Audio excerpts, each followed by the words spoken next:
معلش بس انا كان عندي مشكله من زمان في الكوافير، اصبح تطور في الميك اب ارتست عشان انا ارتست فبجيت شويه. ليه بجد لو انت مرتبط لازم تكون الدنيا كلها فل الفل وانتوا مع بعض ومفيش اي مسؤوليات ولا مصاريف ولا اي حاجه وبتخرجوا الخروجات على القد. تيجي اول ما تخش على الحاجه تروح لباباها تتقدم قشطه اتقبلت كل الفل تمام مفيش اي حاجه، شفنا القاعه نزلنا اخترنا الفستان، نيجي عند منطقه الكوافير وهنا التريكات بقى.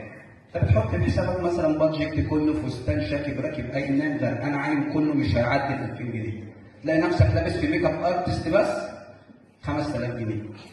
ليه؟ انا هديكي مثلا فيات هتديني لامبرجيني؟ ما هي رايحه عفاف هتجيلي عفاف. طب دي خطوبه في الاخر انا هتمتع بيكي في السيشن وهنروح هتستحمي راحت عادي وهجيلكوا تاني يوم وهنتعشى، ما انا عارفين كده كده من خير الله المحاره ما فيهاش حاجه يعني. ما رحناش بعيد. ليه الميك اب ارتست ب 5000 جنيه؟ ما هي دي بقى اللي انا عايزه تيجي تتكلم اصل انا معلش بستعمل ماتيريال عاليه شويه، ايوه اللي هي حضرتك انت بتستعمل ايه مش فاهم، هما في الاخر بيروح تحت الدش. حد شاف حاجه ثانيه غير دي؟ ابو علي هو اللي بيضحك والله طول عمره. انت بتضحك معانا صدقه جاري ولا ابو علي؟ انا دافع فلوس زياده على وضعك.